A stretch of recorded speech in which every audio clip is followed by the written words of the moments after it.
Hi.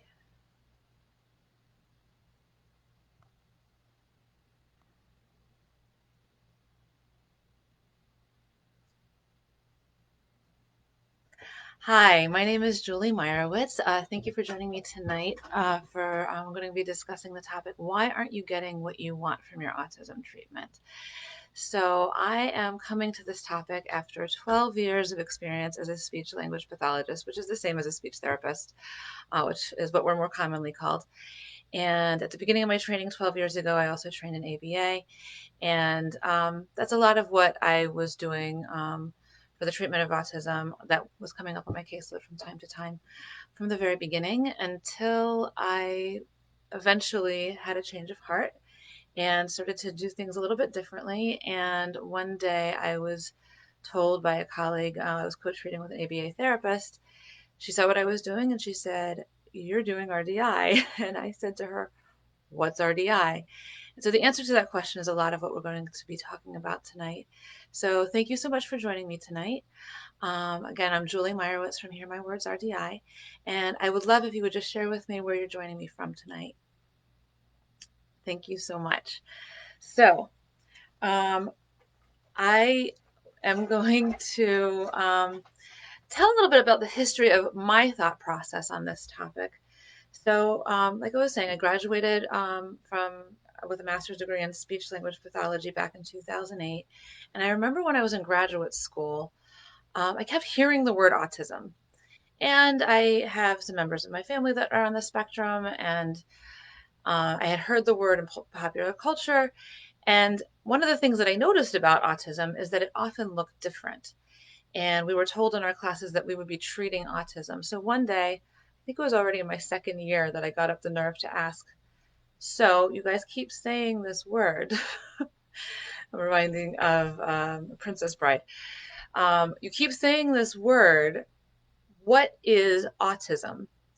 So basically, what I understood from what my professor told me is, well, you're going to be a speech therapist. When you've been a speech therapist long enough, you'll recognize it when you see it. And I was the student and she was the professor, so I didn't say it, but I thought, okay, so what is autism? So, and since that moment, and after many years working with folks on the spectrum and their families and other professionals, I found a lot of times that just this question about how we're defining what autism is and the therefores that go with it, like so and so has autism, therefore that means what? The fact that we're coming at that from very different angles is a lot of what makes it difficult treating autism, because I think we are coming with a lot of different understandings of what it is that we're looking at and a lot of different expectations of where we're trying to head with the treatment. So go ahead and click if you know, like click an emoji or something if you know what I'm talking about. That there just seems to be some confusion out there about what autism even is to begin with.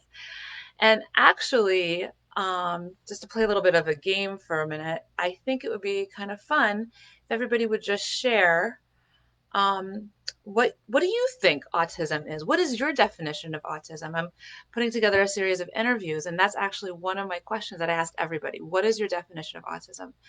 Because I think it's important for us to hear and see each other's answers and to realize that even those of us who call ourselves experts, I try not to use that word. That's a different conversation. But even the professionals amongst us will come to the table with at least somewhat different answers. Um, so back to my little story here. So I eventually graduated from that program. I went on. I was working in the New York City public schools. To start with, I think it was in two or three different schools at the same time. And I got my caseload and I saw my students in my closets and my hallways and my staircases and all the places out of the way that they put the speech therapist. And I was kind of getting into my groove and everything. And a lot of the students, I felt like, okay, more words. I could get them to say more words. Clear sentences, check. A better R sound, check. I learned all of that in graduate school. But there were a handful of students on my caseload that I was thinking, like, it doesn't really seem that what I was trained to do fits for what they need. So one of these students, we'll call him Tony, and I'm choosing that name because in 12 years as a speech therapist, I never actually had a child named Tony.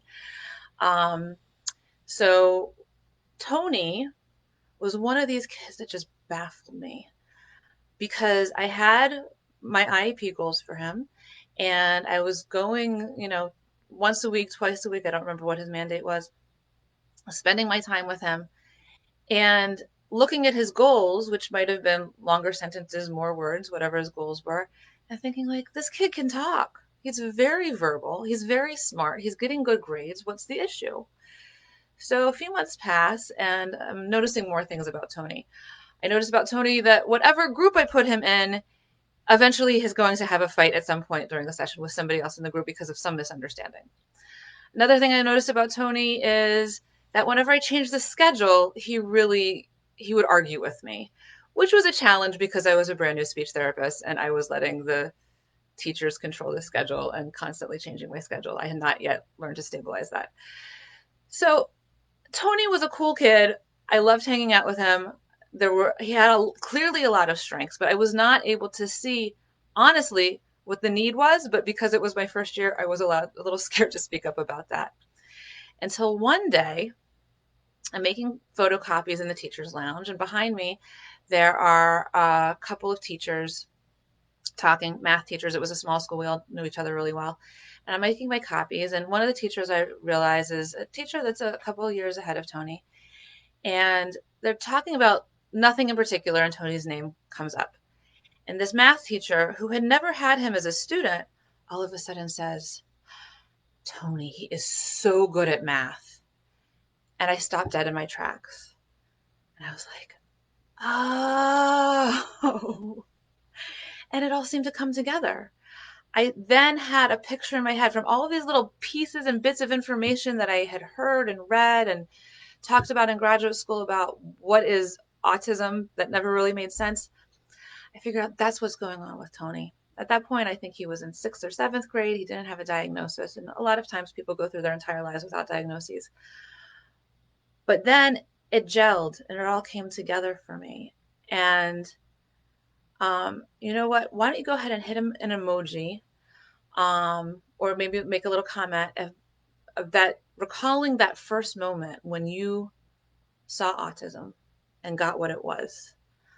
Um, and something I'm just going to take a step back here, and it'd be interesting for everybody to see each other's answers because, for the other professionals that are joining us tonight, for a lot of us, that emoji might be like relief, excitement, happiness, getting some sort of, at least a name for this set of differences that we couldn't put a name to before. Um, and so it's kind of like a relief, like an intellectual experience. However, for anybody here who's a parent of a child on the spectrum, that moment of recognition might have been a very different feeling. And I think for us to be aware of that, for the parents to recognize that, a lot of times the professionals are just anxious for the parents to get clear and move forward with us. And I think the parents a lot of times are just hoping that we'll be a little bit more sensitive and kind of like be more understanding of what they're experiencing. And there's a third group of people that I didn't mention yet, and those are people who are themselves on the spectrum. And for a lot of folks, they may never get a diagnosis, and if they're living the life that they want without it, then that's great. And for a lot of folks, it is more of that epiphany kind of thing, like, oh, that explains how my mind works and why it's different from the people around me and why I'm having a different kind of a life, maybe. So continuing with our little story, um,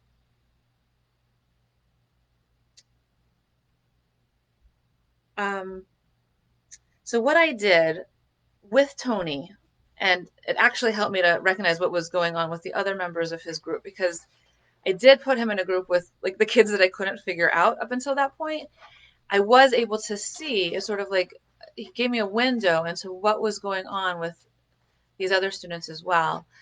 And so I started working on social skills with them because based on my training in speech language pathology and my speech therapy training and based on my training in ABA, if they're talking, that's basically what you do. You give them social skills. And that's what I did with Tony and his group. And that's what I did with other kids like Tony and the members of the group that he was in at the time, subsequent schools, different ages, for a few years until as time went on, I was feeling like this wasn't enough. This, they might learn the skills very well in the group to know the right answer in a particular situation. But the reality is that particular situation never really arose the way that it was when we practiced it in the group. And so over time, I can't remember if it was abrupt or gradual. I think it was more gradual. I started kind of going rogue and pulling on previous training that I had in dance therapy and drama therapy. I wanted to get deeper to what was before the skills. And really developmentally, before the skills is connection and the motivation to do something more, to engage with the world in a different way, in a way that's beneficial to the person themselves. And one of those things is connection. And that really at its root is what we see is common between these very different looking cases or individuals, however you want to say it, who are on the spectrum. So I started doing things that were kind of weird, which, for a while I was thinking as a speech therapist, I was frustrated that nobody in the building knew really what I was doing or what I was supposed to be doing. But when I started going off book, it became an advantage because nobody really got what I was doing before anyway. So I could kind of make it up as I was going along. And then I also started working with younger and younger students, younger and younger kids for three main reasons. One, I kept feeling like the kids I was seeing on my caseload, like I kept thinking like if I could only get to them younger, which of course at that point you can't get to that person younger, that maybe I could get closer to the root of what's going on. The second thing was, and this could be like a whole other Facebook Live, was I saw the power of parents, just for simple things like changing a speech sound, and then how much more so for when you're really trying to work with a mind that works very differently from how the world expects it to work.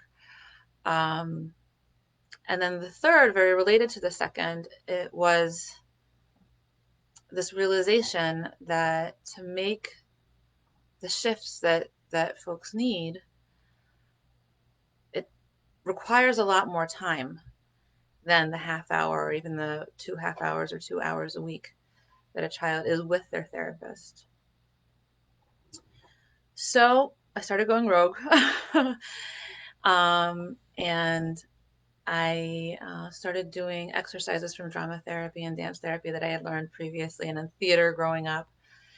And one day I was in the home of one of these little kids. I actually just saw her on Zoom since the start of COVID, and she's doing great in her, well, in her online kindergarten. She's not actually sitting in a kindergarten these days, but got to speak to her parents.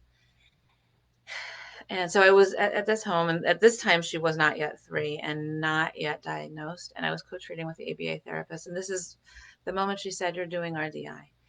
And I asked, "What is RDI?" And so that brings us full circle to where we are. And so I did the research into something that I've chosen to go ahead and get trained in. And it was, first of all, it was the first place that I could ever get a clear definition of what autism is. Again, that's like a whole other that could be a whole other Facebook Live. But in short, that for the first 6 months of life, we're all in stability, maintaining drive. We're just trying to stay comfortable. And mostly the adults in our environment are doing the interpretation of our communication for us. And then after that point, we shift into something called growth seeking drive, or like that we start seeking challenges. And we start trying to engage the world in different ways, and that sends signals to our parents for how to give us a challenging enough and safe enough environment for us to grow. And in autism, that drive, that shift doesn't happen as much. So if it barely happens at all, that's what's often called lower functioning autism. And if it happens most of the way, but not quite as much as it does for the rest of us, that's called higher functioning autism. And also, in this training, I've learned the, that there are two different types of intelligence. There are many types of intelligence, but there are two different ways for therapy to meet autism and to meet with somebody on the spectrum and to help them to do better in this world, for themselves, to interpret this world in a way that's more beneficial for them and to engage with it in a way that's more beneficial for them. So what most therapists do, and what I was trained to do previously as a speech therapist and as an ABA therapist, was to build skills. And what you often hear people talking about at these meetings are like, what are the skill levels? Does he have the skill of somebody his own age? Or maybe he has higher level skills or lower level skills, or maybe there are gaps in skills. But there's a sort of assumption he's this age, he needs to have all these skills filled in. And if he doesn't, it's a problem. Let's give him therapy, in short. And so what the therapist's job is to do is to make him act like somebody his age. So a lot of times we are working on static intelligence. That's building one skill at a time. And one analogy that I often use with parents is that it's like getting and filling more boxes to put on your shelf. And a lot of times the thing is with folks on the spectrum, especially we see it more clearly with children and adults that are, considered to be higher functioning. They're pretty good at that stuff. And that's actually one of the things that was exciting about ABA in the 80s is they picked up these skills pretty quickly. But what's missing, it's more foundational, is dynamic intelligence. So that, with a shelf analogy, might be, for example, knowing which box to take out when, being able to assess the situation that you're in, knowing which box and which tools to take out when, how to use them, and when to put them back. And except for RDI, I haven't seen any other intervention that does work on that. And so then the question is, but if I just give him the skills, will he get the dynamic intelligence? In my experience, the answer is no. That brings us to the other question. If we engage him where he is and help him to engage with the world at the next level and the next level and the next level dynamically, something that I have seen over and over again is the skills come on their own. So another analogy might be that each of these skills is like a bead, and that would be like the static intelligence. And the dynamic intelligence is the thread that ties them together. Now, there's also something very important that we often forget about in our interventions. And that's like that first bead that you have to tie on nice and tight, or they all go all over the place. And that's trust. So a lot of times we're focused on trying to get folks on the spectrum to do what we want, to get them to act what we call normal, without thinking about what they want, and if anything, quashing their will and calling it non-compliance when what they want is not what we want. And that undermines our trust with them, their trust with us, and their ability or their desire to engage with the world because it feels threatening, and their ability to do that reaching out that they need to do to develop the dynamic intelligence that they need to lead happy, productive lives in which they fulfill their own potential as they desire. We often forget their desire. They're humans, they have desires. We can't forget that. So I thank you so much for joining me tonight. I would love to hear any other topics that you'd like to hear on Facebook Live. We do have a Facebook Live from last week that we're editing, and we're going to post it probably tomorrow with Dr. Letty Lopez on diagnosing autism. Not as simple as it sounds. I'm going to be on Facebook Live every Wednesday night at 9 to about 9:20, about now. And thank you so much for joining me, and have a great week.